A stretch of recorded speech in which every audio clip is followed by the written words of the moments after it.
नमस्कार, आप देख रहे हैं रिपब्लिक भारत और मैं हूं आपके साथ सचिन दुबे। आईफोन पाने की फितूर भी एक गजब है। क्या आपने कभी सोचा है कि कोई आईफोन के लिए अपनी जिंदगी भी दांव पर लगा सकता है?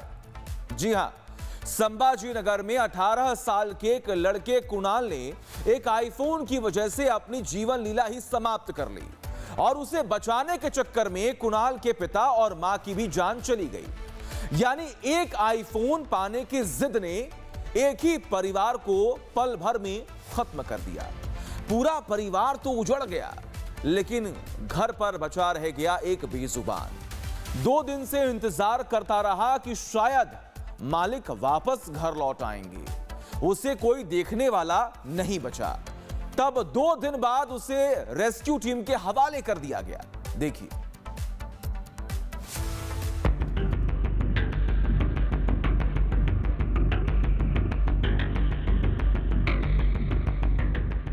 महाराष्ट्र के संभाजी नगर से जब ये तस्वीरें सामने आई तो इसे देखकर हर किसी का कलेजा फट गया।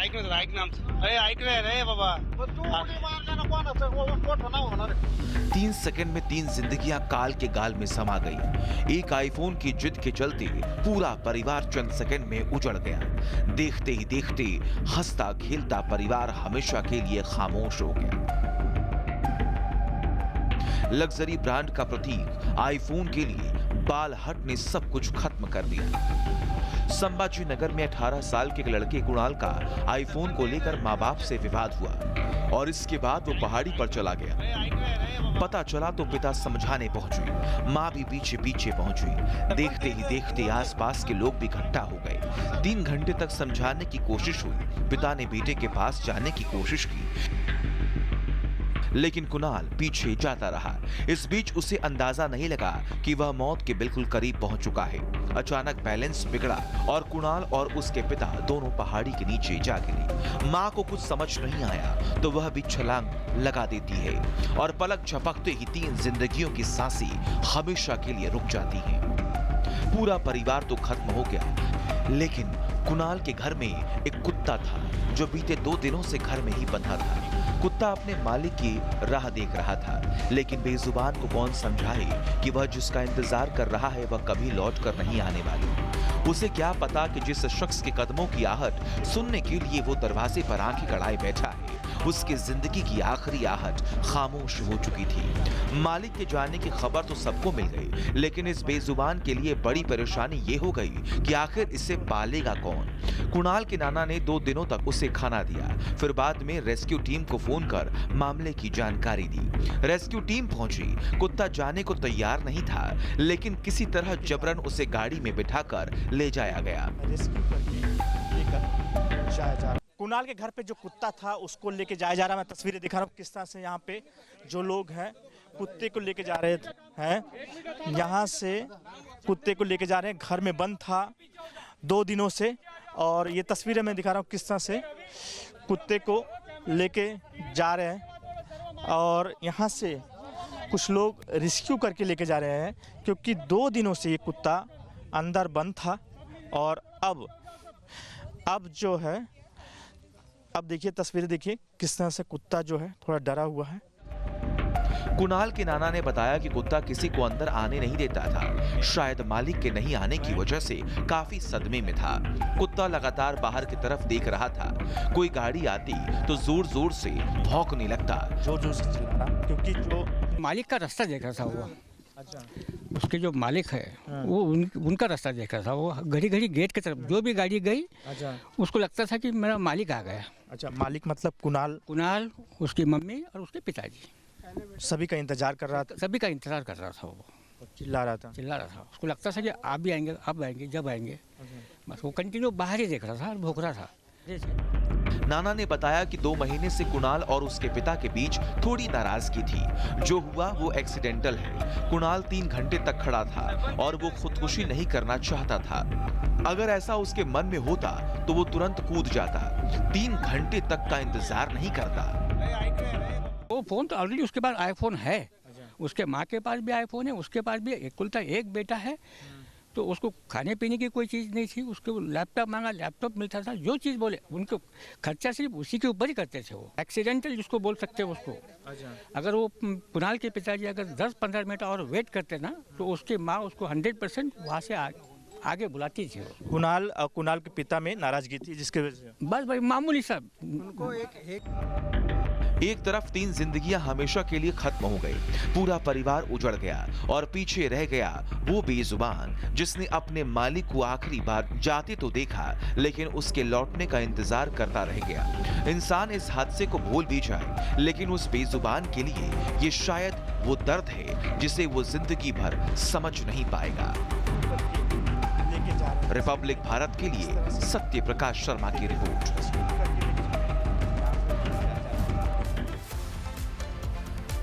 दिल्ली से कनाडा ड्रग्स नेटवर्क, स्नैक्स के नीचे छिपाई अफीम, पार्सल में करोड़ों का नशा, ड्रग्स तस्करी, इंटरनेशनल कनेक्शन जो सामने आया उसने सबको चौंका दिया।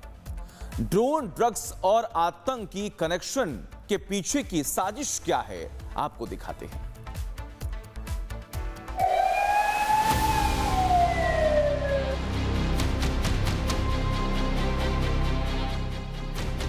दिल्ली पुलिस की क्राइम ब्रांच ने इंटरनेशनल नार्को टेरर नेटवर्क का पर्दाफाश किया।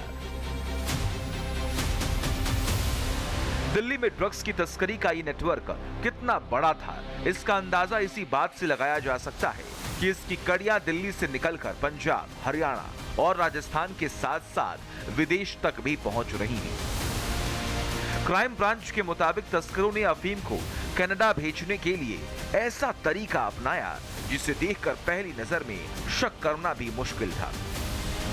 पार्सल के अंदर थे स्नैक्स, बिस्किट, मिठाई और घरेलू सामान, लेकिन इसी सामान के नीचे छिपा था नशे का काला कारोबार।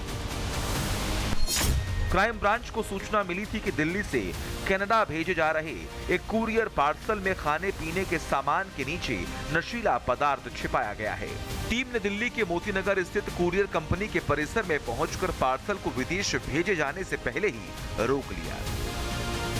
जांच में पार्सल के अंदर एक खास तरीके से बनाया गया फॉल्स बॉटम मिला। इसके नीचे करीब 3 किलो अफीम छिपाई गई थी जिसकी कीमत करोड़ों में थी। बाहर से पार्सल में स्नैक्स, बिस्किट, मिठाई और घरेलू सामान जैसे सामान दिख रहे थे। तस्करों ने ऐसा इंतजाम किया था कि सामान्य सुरक्षा जांच और कस्टम स्क्रीनिंग के दौरान नशीले पदार्थ का पता न चल सके।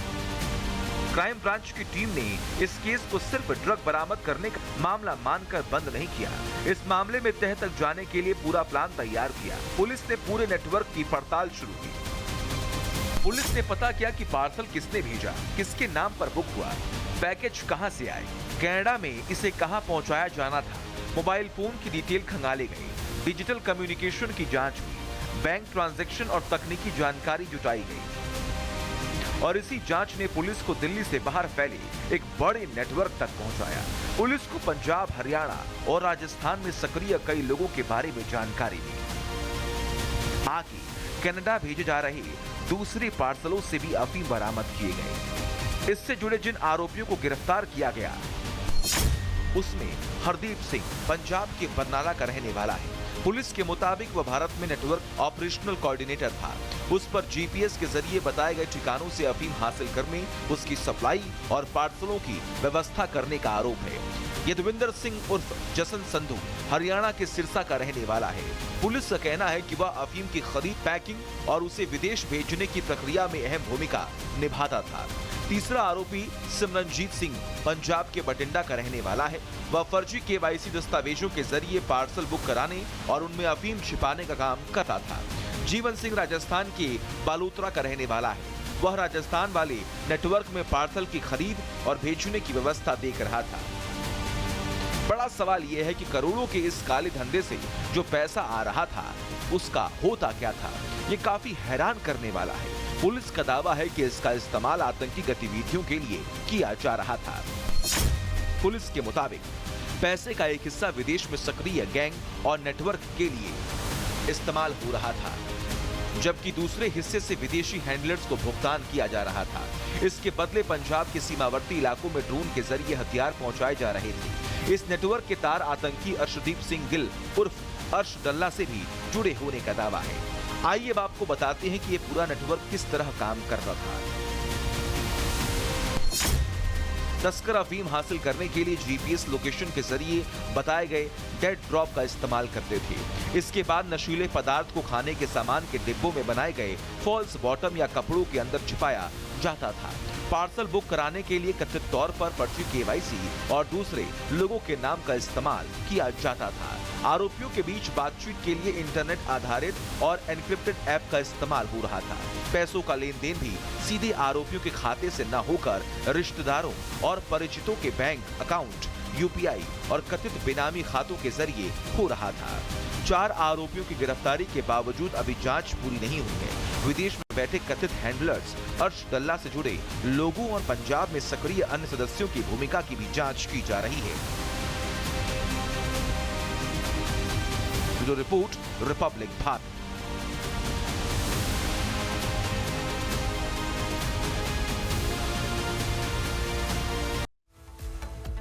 चलिए खबरों में आगे बढ़ते हैं। कोटा से एक तस्वीर सामने आई है जिसे देखने के बाद आपकी आंखें फटी की फटी रह जाएंगी और आप सोचने पर मजबूर हो जाएंगे कि अपने बच्चों को किसी भी हालत में कुत्तों से दूर रखना है। जी हां, कुत्ते। कोटा में एक खूंखार आवारा कुत्ते ने एक मासूम बच्ची पर हमला कर दिया जब वह गली में अकेले खड़ी थी, घूम रही थी। गनीमत यह रही कि बच्ची की चीख पुकार सुनकर आसपास के लोग समय पर मौके पर पहुंच गए और उसे बचा लिया। पर सवाल यह है कि आखिर कब तक खूंखार आवारा कुत्तों की वजह से लोग घायल होते रहेंगे और खौफ के साए में जीते रहेंगे। देखिए।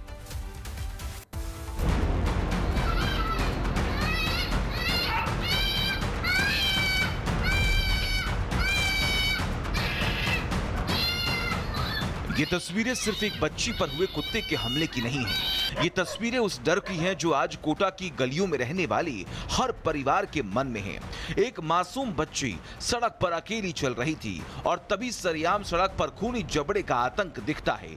अचानक एक आवारा कुत्ता बच्ची पर झपटता है। बच्ची कुछ समझ पाती उससे पहले कुत्ता उसे सड़क पर पटक देता है। इसके बाद जो होता है उसे देखकर रोंगटे खड़े हो जाते हैं। कुत्ता बच्ची को सड़क पर घसीटता है, नोचने की कोशिश करता है और बच्ची जान बचाने के लिए चीखती रहती है। कुत्ता बच्ची के शरीर को अपने खूनी जबड़ों से नोचने की कोशिश करता है, लगातार हमले करता है। इस बीच एक दूसरा कुत्ता भी वहां पहुंच जाता है और वह भी बच्ची पर हमले की फिराक में रहता है। बच्ची सड़क पर लगातार चीखती रहती है। इस दौरान एक महिला घर से निकलकर बाहर आती है और चिल्लाकर कुत्तों को भगाने की कोशिश करती है। खूनी जबड़ों के आतंक के चलते महिला की भी आगे जाने की हिम्मत नहीं होती। बच्ची की चीखने चिल्लाने की आवाज सुनकर घरों से और लोग भी निकल आते हैं। बच्ची कुत्ते से बचने के लिए लगातार संघर्ष करती है, लेकिन कुत्ता मजबूत जबड़ों से बच्ची के कपड़ों को इस तरह पकड़ा हुआ रहता है कि बच्ची खुद को छुड़ा नहीं पाती। इस बीच एक शख्स पीछे से आता है और लात मारकर कुत्ते को भगाता है और बच्ची की जान बचा लेता है। कुत्ता बच्ची को इस कदर घायल कर देता है कि बच्ची लगातार रोती रहती है। सोचिए, अगर ये शख्स और आसपास के लोग वक्त पर बाहर नहीं निकलते तो क्या होता। ये खूंखार कुत्ता इस बच्ची की जान ले लेता। गनीमत थी कि बच्ची की आवाज सुनकर लोग बाहर निकल आए और किसी तरह बच्ची की जान बच गई। बच्ची को इलाज के लिए अस्पताल ले जाया गया। इलाज के बाद बच्ची को छुट्टी दे दी गई, लेकिन फिलहाल स्थिति चिंताजनक बनी हुई है। कोटा में इस तरह का कोई पहला मामला नहीं है। इस तरह के कई मामले सामने आ चुके हैं, लेकिन फिर भी आवारा कुत्तों का इलाज नहीं हो रहा। इस तरह की तस्वीरें सामने आती हैं तो सवाल उठना लाजमी है। सवाल ये कि कोटा में आवारा कुत्तों का आतंक कब तक चलेगा? निगम की कार्रवाई जमीन पर क्यों नहीं दिख रही है? क्या निगम किसी बड़े हादसे का इंतजार कर रहा है? व्यवस्था के बावजूद खूंखार कुत्ते खुलेआम क्यों घूम रहे हैं? पिछली घटनाओं से निगम ने सबक क्यों नहीं लिया? सवाल सिर्फ एक बच्ची पर हुए हमले का नहीं है, सवाल उस व्यवस्था का है जो हर हमले के बाद जागती है, कुछ दिनों तक कार्रवाई के दावे करती है और फिर सब कुछ पहले जैसा हो जाता है।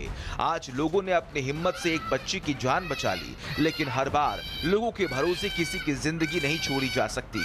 जरूरत है नगर निगम सिर्फ कागजों पर नहीं बल्कि जमीन पर आवारा कुत्तों के आतंक के खिलाफ ठोस कार्रवाई करे। Bureau report, Republic Bharat. Paper leak के आपने कई तरीके सुने होंगे, लेकिन छत्तीसगढ़ में पेपर लीक का जो तरीका सामने आया वो हैरान करने वाला है। सील बंद लिफाफा, न सील टूटी और न ही लिफाफा खोला गया, फिर भी क्वेश्चन पेपर की तस्वीरें बाहर पहुंच गई। आखिर पेपर लीक की यह साजिश कैसे रची गई, दिखाते हैं आपको।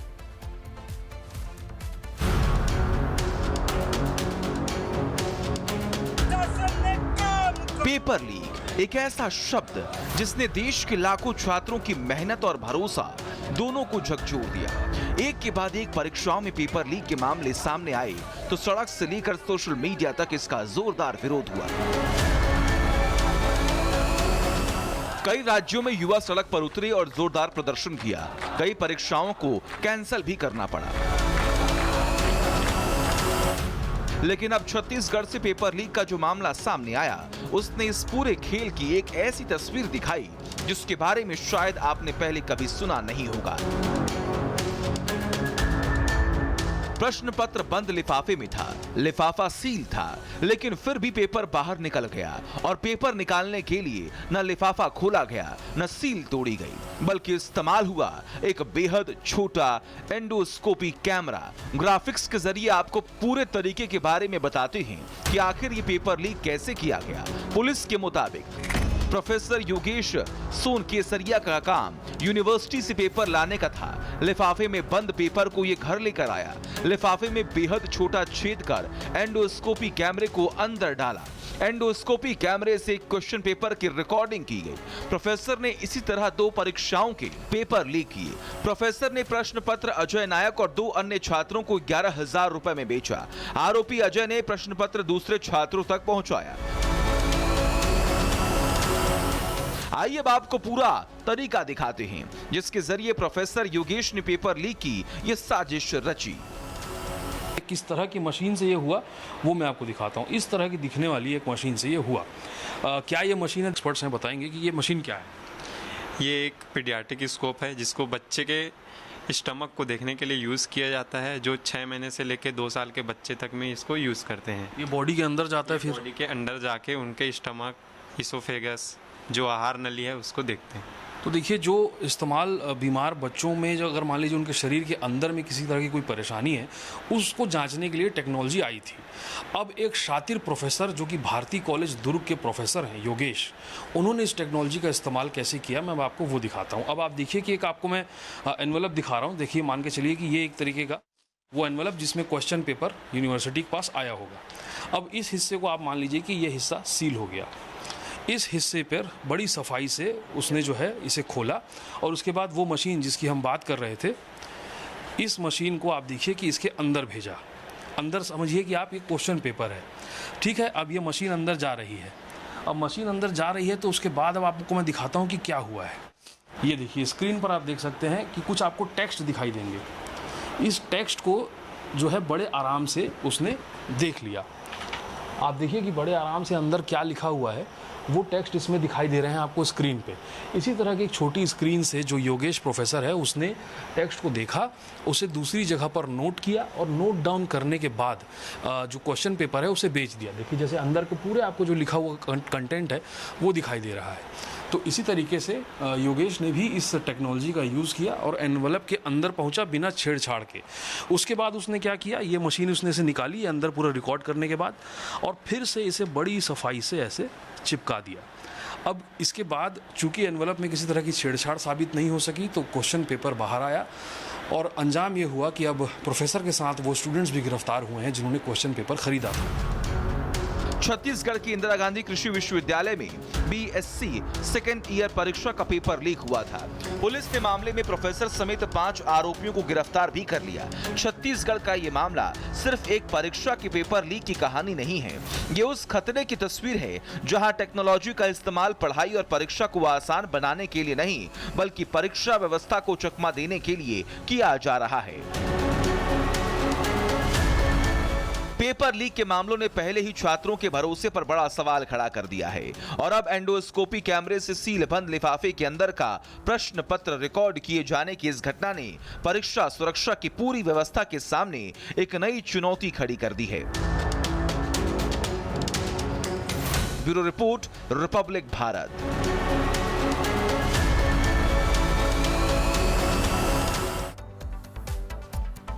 अयोध्या, राम की नगरी, सावन का पवित्र महीना और कांग्रेस प्रदेश अध्यक्ष अजय राय के स्वागत में मछली भोज के आरोप ने सियासी संग्राम छेड़ दिया है।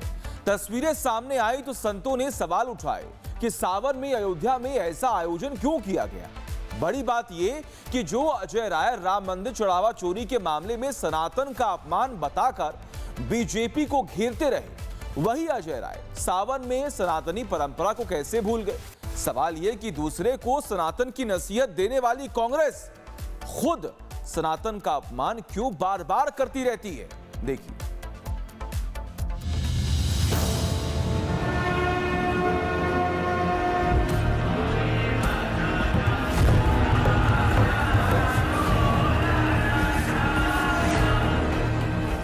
अयोध्या, भगवान श्री राम की नगरी और सावन का पवित्र महीना। इसी अयोध्या में कांग्रेस प्रदेश अध्यक्ष अजय राय के स्वागत समारोह में एक भोज ने सियासी विवाद खड़ा कर दिया है। अजय राय के भव्य स्वागत के लिए मछली के भोज का आयोजन किया गया। अजय राय पहुंचे, भव्य स्वागत भी हुआ, लेकिन मछली के भोज को लेकर उठे विवाद पर अजय राय अब घिरते नजर आ रही हैं। भोज की तस्वीरें सामने आई तो साधु संतों ने कांग्रेस पर तीखा हमला बोला और बड़े सवाल खड़े कर दिए। सवाल मछली भोज के आयोजन का नहीं है, बल्कि मौके और वक्त का है। सवाल उठे कि सावन के महीने में आखिर इस तरह का आयोजन क्यों। सवाल इसलिए क्योंकि जिस नेता के लिए यह भव्य इंतजाम किए गए थे और मछली परोसा गया, वही अजय राय राम मंदिर से जुड़े मुद्दों पर बीजेपी और सरकार को लगातार घेरते रहे हैं। चुन चुन कर तीखा हमला किया, बार बार कहा कि राम मंदिर में चंदा चोरी सनातन का अपमान है। सनातनियों की आस्था को गहरी ठेस पहुंची है। सनातनी इस तरह के अपमान को बर्दाश्त नहीं करेंगे। लेकिन सावन के पवित्र महीने में मछली भोज का आनंद लेने पहुंचे, तब अजय का सनातन सम्मान कहां चला गया। सवाल अजय राय के राजनीतिक दोहरेपन का है। अगर राम मंदिर के चंदे के मुद्दे पर सनातन की आस्था कांग्रेस की राजनीति का हिस्सा बन सकती है, तो फिर सावन के महीने में अयोध्या में मछली भोज के आरोप पर कांग्रेस चुप क्यों है। और सबसे बड़ा सवाल, अयोध्या सिर्फ एक शहर नहीं, करोड़ों हिंदुओं की आस्था का केंद्र है। सावन सिर्फ कैलेंडर का एक महीना नहीं, सनातन परंपरा में इसकी अपनी धार्मिक मान्यता है। ऐसे में अगर अयोध्या में मछली भोज का आयोजन कराया गया और इसमें कांग्रेस के प्रदेश अध्यक्ष अजय राय खुद पहुंचे, तो सवाल उठना स्वाभाविक है कि क्या कांग्रेस को स्थानीय धार्मिक भावनाओं का ख्याल नहीं रखना चाहिए। मछली भोज को लेकर साधु संत कांग्रेस पर हमलावर हैं। संतों ने कड़ा एतराज जताते हुए कहा कि अजय राय ने पावन और पवित्र सावन के महीने में अयोध्या आकर जो मछली भोज किया, वह सनातन का सीधा अपमान है। कांग्रेस पार्टी ने ऐसा आयोजन करके कांवड़ियों और समस्त सनातनियों की भावनाओं को ठेस पहुंचाई है। इस पावन पवित्र अवसर पर जिस तरह से उनके स्वागत में मछली भोज का आयोजन किया जा रहा है, अपने आप में दुर्भाग्यपूर्ण है, निंदनीय है। वही मार्ग कांवड़ यात्रियों की मार्ग है। जिस तरह से इन्होंने सनातन संस्कृति के ऊपर, इस पावनता के ऊपर कुठाराघात करने का जो चेष्टा किया है, इसकी जितनी निंदा की जाए उतना कम है। सनातन रक्षक संघ के मुकुंद माधव त्रिपाठी ने भी सवाल उठाए। कहा कि चुनावी सनातनियों का फर्जीवाड़ा एक बार फिर सामने आ गया। राम मंदिर चंदा चोरी के वक्त सनातन की हुंकार भर रहे थे, लेकिन सावन में जब मछली का भोज किया, तब सनातन कहां चला गया। जब कांग्रेस पार्टी चीख चीख कर कह रही थी कि बंगाल में मछली खाए, बंगाल में मछली खाए, बंगाल में मछली खाए, तो सावन का महीना नहीं था, लेकिन अभी तो सावन के महीने में आप मछली खाने जा रहे हो और मछली खिलाने जा रहे हो। शर्म आती है। कांग्रेस पार्टी में जो भी लोग हैं और जो भी नेता है वो सनातन के कितने बड़े द्रोही हैं, ये सामने आ जाता है। मुंह में राम बगल में छुरी। कांग्रेस के नेता और कार्यक्रम के आयोजक राम निहाल निषाद से जब सवाल पूछा गया तो लगे संविधान का पाठ पढ़ाने। भारतवर्ष में 1926 जनवरी 1950 को जब से संविधान लागू हुआ है, कोई कुछ भी खा सकता है, कोई कुछ भी कर सकता है, कहीं पूजा कर सकता है, सभी लोग स्वतंत्र हैं। यह निषाद समाज का मौलिक अधिकार है। अगर आप बोलना चाहते हो, मछली मारना, मछली खाना, इसमें बुराई क्या है भाई? संत सवाल पूछ रहे हैं और आयोजक इसे भोजन की स्वतंत्रता बता रहे हैं। ऐसे में सीधा सवाल अजय राय से है कि सनातन पर सवाल उठाने की राजनीति सिर्फ विपक्ष के लिए है या उसकी कसौटी कांग्रेस पर भी लागू होगी। अयोध्या के साथ साथ पूरा उत्तर प्रदेश और देश इसका जवाब मांग रहा है। Bureau report, Republic Bharat.